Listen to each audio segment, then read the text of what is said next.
Most people who stand at the Family Feud Fast Money podium are nervous about the game. Walter Grimes was nervous about Friday. Friday was 3 days away. Friday was when the rent was due. Friday was when the landlord, a man who had extended the same courtesy twice already and had said plainly that a third time was not something he was in a position to offer, would be calling. Walter had been awake at 4 in the morning more times in the past 2 months than he could count, running the same arithmetic over and over in the dark, and the arithmetic kept producing the same answer: not enough. He was 57 years old. He had worked his entire adult life without interruption until 14 months ago, when the distribution warehouse where he had been employed for 19 years closed without warning and left 400 people standing in a parking lot on a Tuesday morning, wondering what happened to the plan they thought they had. He was standing at a podium in Los Angeles on a Tuesday afternoon in April 2024, and he needed his partner to have scored enough points that Walter needed just one answer on the survey board. One answer, any answer. One person out of 100 surveyed had to have said what Walter was about to say. His partner had scored 187 points. Walter needed 13. He answered his first question. The board revealed nothing. He answered his second. Nothing. His third, nothing. His fourth, 1 point. His fifth, 6 points. 7 points. Combined total, 194 points. 6 short. The studio audience understood. The math was visible on the board, and the silence that followed the final buzzer was the sound of 200 people absorbing the specific quality of almost. Steve Harvey did not begin the closing segment. He did not gesture to the production team. He stood at the center of the stage, looked at Walter Grimes, and stopped the show. Not paused it, stopped it. What followed was 14 minutes of television that no one in that studio, and no one who has watched the clip since, has been able to describe without stopping somewhere in the middle to collect themselves. Walter Grimes had been born in 1967 in Gary, Indiana, the oldest of 4 children raised by a mother who worked as a school cook and a father who drove a city bus. The household operated on 2 modest incomes and the shared understanding that what you had was what you had, and that complaining about it was a luxury the family could not afford. Walter had absorbed this philosophy so thoroughly that by the time he was an adult it was simply part of his character, indistinguishable from the rest of him. He worked, he did not complain, and he took care of the people around him. He had moved to Indianapolis at 22 for a job at a manufacturing plant, then to Cincinnati at 28 for a better position at a logistics company. He had married his wife, Paulette, in 1996 in a ceremony that her mother had organized and that Walter had paid for entirely from savings, because he had decided 2 years before the proposal that he was going to marry Paulette and had planned accordingly. Paulette described this later as both the most romantic and most characteristic thing he had ever done. They had raised 2 children, their son Devin, now 26, who worked as an electrician in Indianapolis, and their daughter Keisha, 23, who was finishing a graduate degree in public health at the University of Cincinnati. Both children had gone to college. Both had graduated without debt, which in the economy of the Grimes household represented one of the things Walter was most quietly proud of, because he had worked extra hours and taken weekend shifts and done without things he would have liked to have for years to make it possible. Paulette had been diagnosed with early-stage rheumatoid arthritis in 2019. The condition was manageable with medication, but the medication required regular refills and the appointments required regular co-pays, and both of those things cost money with a consistency that the family budget had learned to accommodate but never easily absorbed. The warehouse closure came in February 2023. Walter had been a lead supervisor, which meant he had spent the final weeks of the facility's operation managing the orderly shutdown of processes and equipment, while simultaneously processing the fact that his own livelihood was being shut down alongside them. He had done this without public complaint, because it was not in his nature to make his distress someone else's problem, and because there were employees on his team who were younger and more frightened than he was, and who needed someone steady in the room. He had filed for unemployment the day after the closure. He had updated his resume that same week. He had applied to 42 positions over the following 14 months, receiving responses to 11, progressing to final interviews for 3, and receiving 0 offers.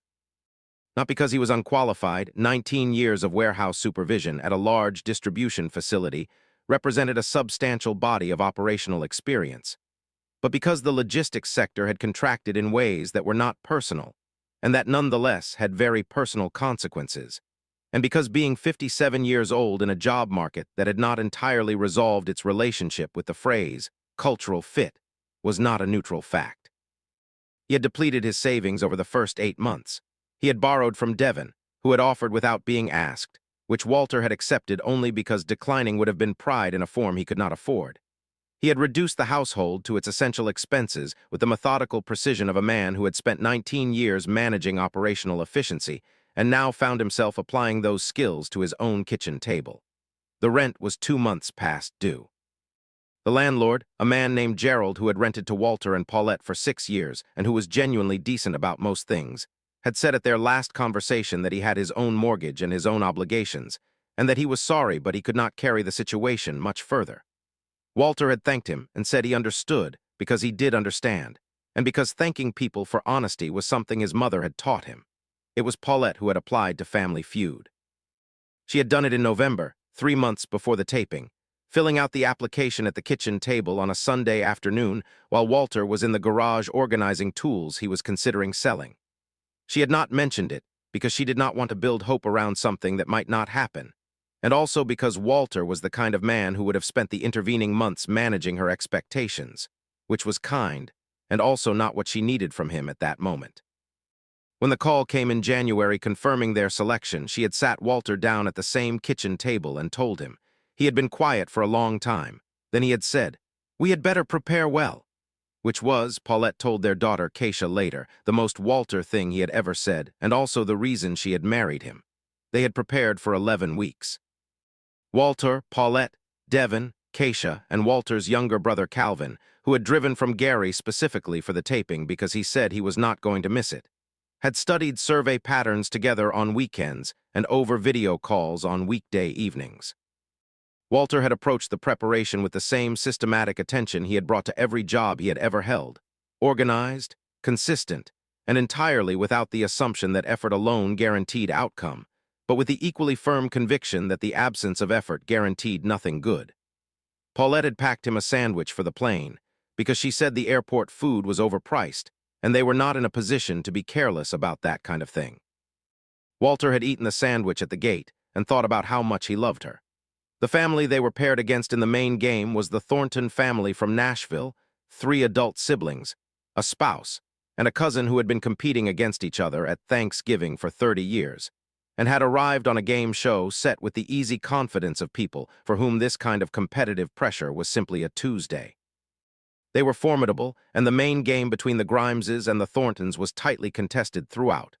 Walter played the main game with the measured precision of someone who has learned the difference between being fast and being right, and who consistently chooses right. He did not rush. He did not guess. He answered when he was certain and passed when he was not, which is a form of discipline that looks like hesitation from the outside and is actually its opposite. The Grimes family won by 11 points, a margin that felt narrow in the room and that Walter experienced privately as exactly enough. The fast money format meant 2 players. Calvin would go first. Walter would close. Calvin had been chosen because he was, by the family's 11-week assessment, the most naturally intuitive survey reader among them, the person most likely to land on what 100 Americans would say without overthinking the question. He was 53 years old, ran a small auto repair shop in Gary, and had the particular ease of a man who has spent decades in conversation with a wide variety of people, and has therefore accumulated a practical, untheorized understanding of how ordinary people think. He was also, as Walter had noted more than once during preparation sessions, almost constitutionally incapable of nervousness, which in this context was an asset. Calvin stepped to the podium with his hands loose at his sides, which was his natural posture and which looked under studio lights like studied calm. His 20 seconds began. "Name something people do when they can't sleep." Calvin said, "Watch TV." Number 1 answer, 43 points. "Name a sport where you need a lot of upper body strength." Calvin said, "Swimming." Number 3 answer, 16 points. "Name something you'd find in a hospital room." Calvin said, "A bed." Number 1 answer, 41 points. "Name a reason someone might skip breakfast." Calvin said, "Running late." Number 2 answer, 29 points. "Name something kids ask for at the grocery store." Calvin said, "Candy." Number 2 answer, 32 points. The buzzer sounded. Calvin's total, 161 points. The audience responded warmly. 161 was a strong score. Walter needed 39 points. 39 points across 5 answers, none repeating Calvin's, was achievable. The room carried the low-grade electricity of a game that was going well. Steve Harvey clapped Calvin on the shoulder. 161, that is how you do it. He turned to address the room. Walter Grimes needs 39 points. Ladies and gentlemen, let's see him close it out. Walter stepped to the fast money podium. He was wearing a gray suit jacket over a white shirt. The jacket pressed to a sharpness that spoke to either a very good iron or a great deal of care. And in Walter's case, it was the latter, because he had pressed it himself the morning of the taping in the hotel room at 5:30 in the morning while Paulette slept. He stood at the podium with his hands flat on the surface in front of him, which was not a nervous gesture but a grounding one, the posture of a man who is placing himself deliberately in the present moment. Steve Harvey approached. "Walter, you ready?" "Yes, sir," Walter said. Steve looked at him for a moment with the attention of someone reading something. "You sure?" 39 points, Walter said. "Let's go get them." The audience responded. The 20-second clock began. "Name something people do when they can't sleep." He could not say watch TV. Walter said read. Number 3 answer, 22 points. The audience exhaled with relief. 17 more needed. Name a sport where you need a lot of upper body strength. He could not say swimming. Walter said boxing. Number 2 answer, 26 points. The studio erupted. They had cleared 39. They had won, but Walter did not stop. The clock was still running. Name something you'd find in a hospital room. He could not say a bed. Walter said, a nurse. The board revealed it as number 3, 14 points. Name a reason someone might skip breakfast. He could not say running late. Walter said, not hungry. Number 4 answer, 8 points. Name something kids ask for at the grocery store. He could not say candy. Walter said, a toy. Number 5 answer, 6 points. The buzzer sounded. Walter's total, 76 points. Calvin's total, 161 points. Combined, 237 points. They had won. The studio celebrated. The Grimes family converged at the center of the stage. Calvin lifted his arms. Devin and Keisha, who were watching from the family seating area, were on their feet. Paulette was crying, not the explosive, sudden tears of relief, the slow, quiet ones that come when you have been holding something for a long time and the holding is finally over. She had her hands clasped in front of her and her eyes closed, and she was the stillest person in a room full of motion. Steve Harvey noticed. He had been moving toward the standard post-win setup, the reveal of the check, the family photograph, the closing remarks when he saw Paulette.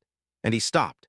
He turned to his floor director and made the gesture that by now the production team at Family Feud had come to recognize as a specific instruction: hold everything.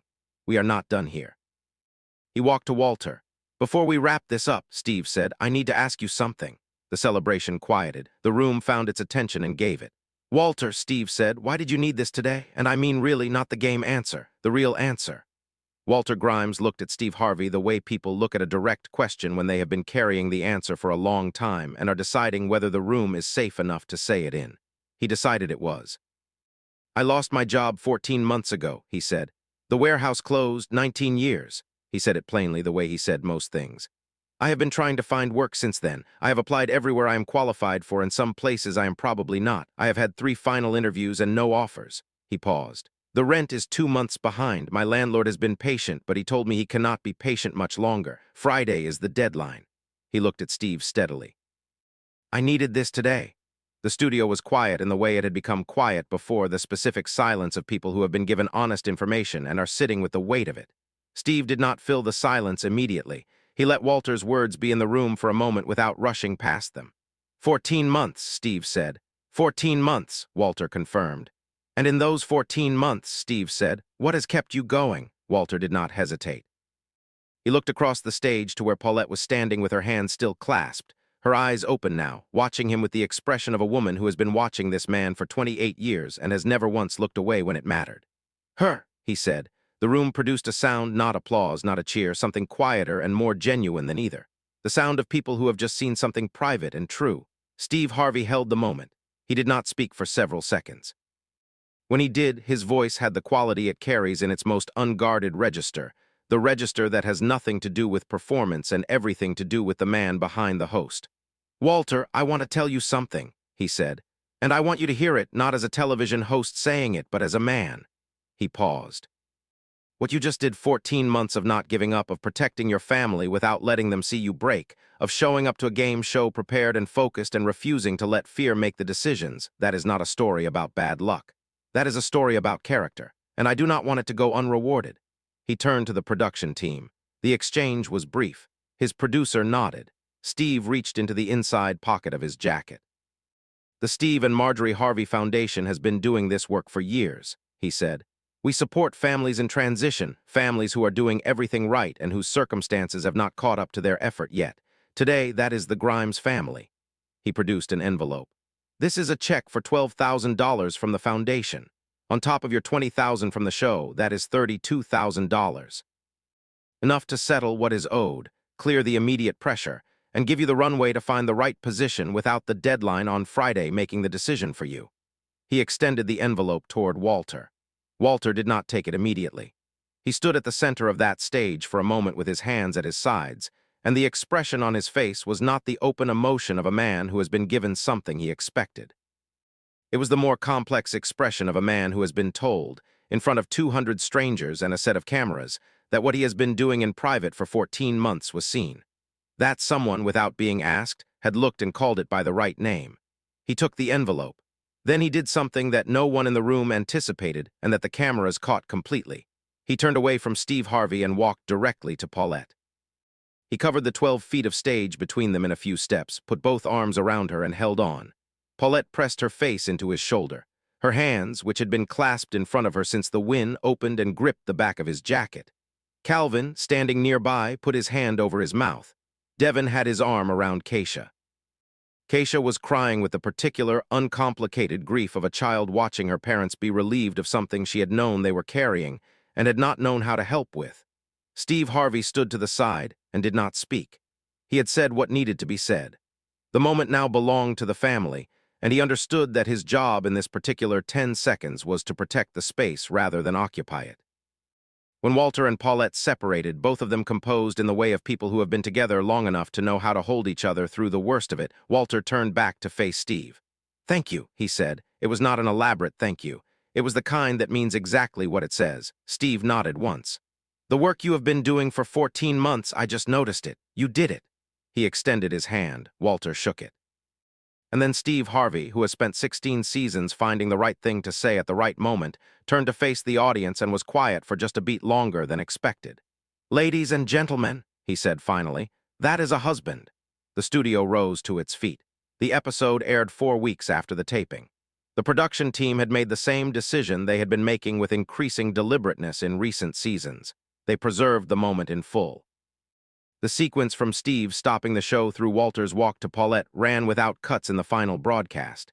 It was 11 minutes and 20 seconds of a game show that had ceased, for those 11 minutes, to be a game show, and had become something else, something that the show's format was capable of, but that required the specific circumstances of a specific person on a specific day to produce. The clip was shared widely and quickly. Within 72 hours, it had been viewed more than 30 million times.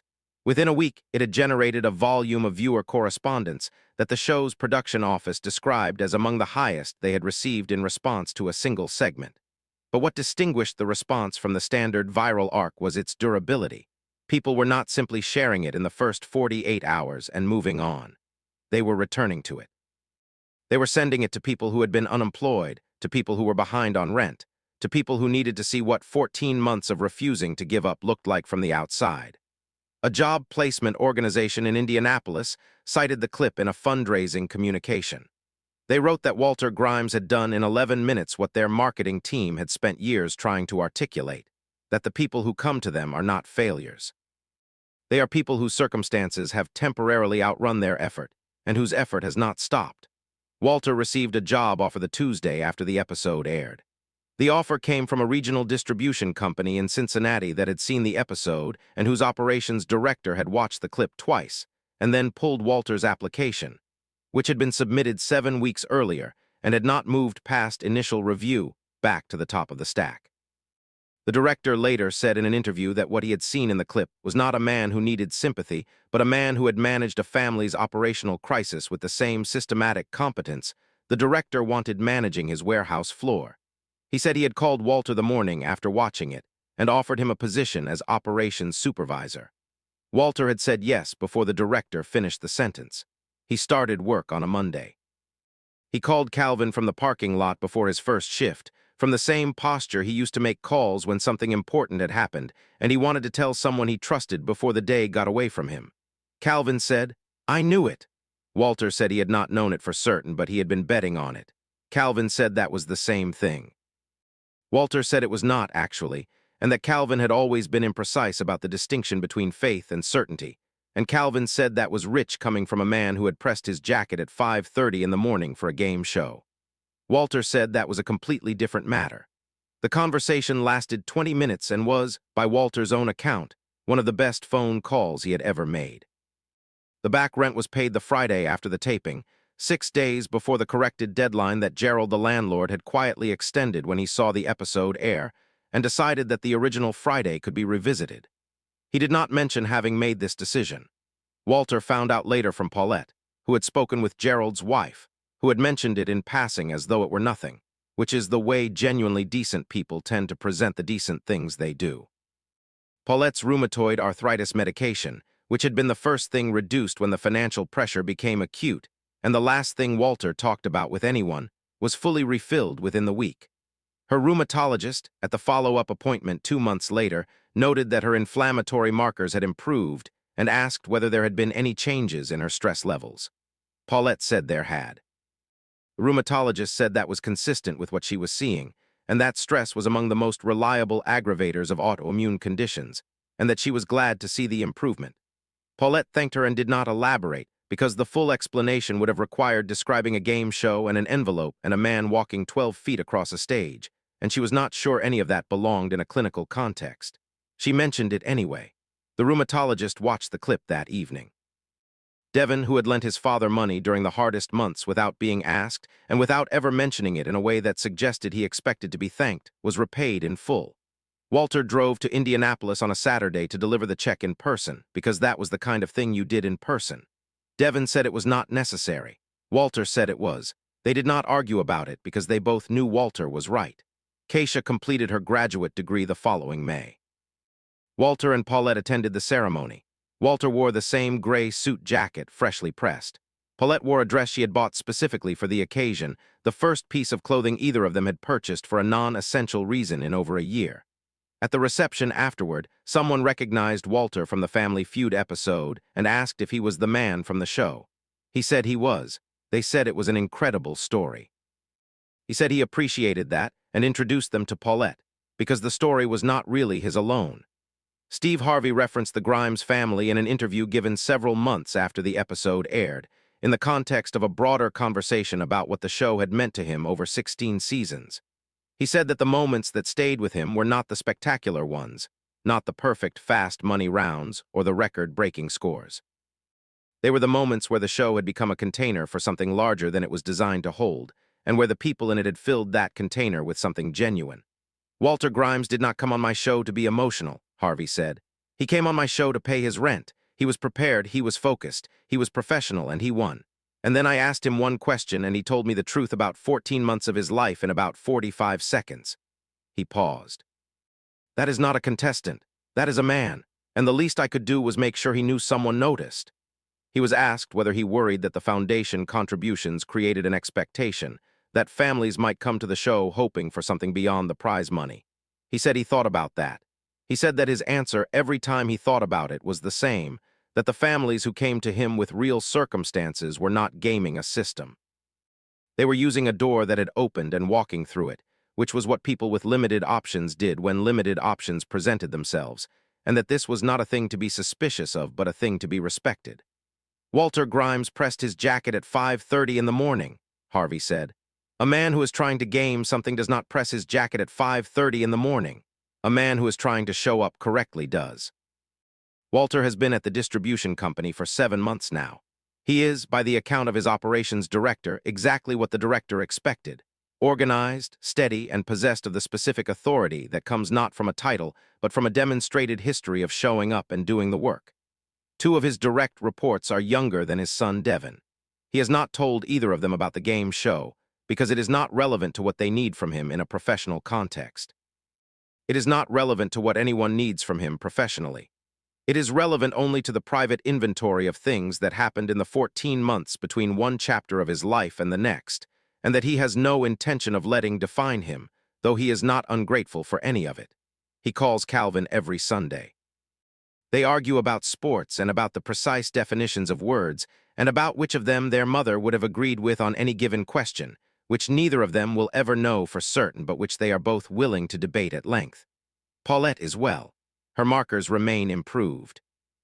She is back to the full schedule of activities she had scaled back during the difficult months, including the Wednesday morning exercise class at the community center that she had attended without interruption for 11 years until the budget made it temporary. She returned to it the third Wednesday after the taping. The instructor, who had known her for years and who had not been told the reason for her absence, said simply that it was good to have her back. It was good to be back. Walter still presses his jacket the night before anything that matters. Paulette told him once that this was unnecessary, that no one could tell the difference. He said he could tell the difference and that the point was not whether anyone else noticed, but whether the effort was made. She said that was the most Walter thing he had ever said. He said he took that as a compliment. She said she had meant it as one. Friday came and went. The rent was paid. The deadline passed into the category of things that were once urgent and are now simply part of the story of how they got from one place to another. Walter does not think about it often. When he does, it is not with fear, because the fear belongs to a version of that Friday that did not happen. He thinks about it the way you think about a road you nearly took and didn't, with the particular gratitude of someone who knows that close is not the same as over, and that sometimes the distance between not enough and everything you need is a single correct answer under studio lights, and a man who stopped a show because he decided that the moment was worth stopping for.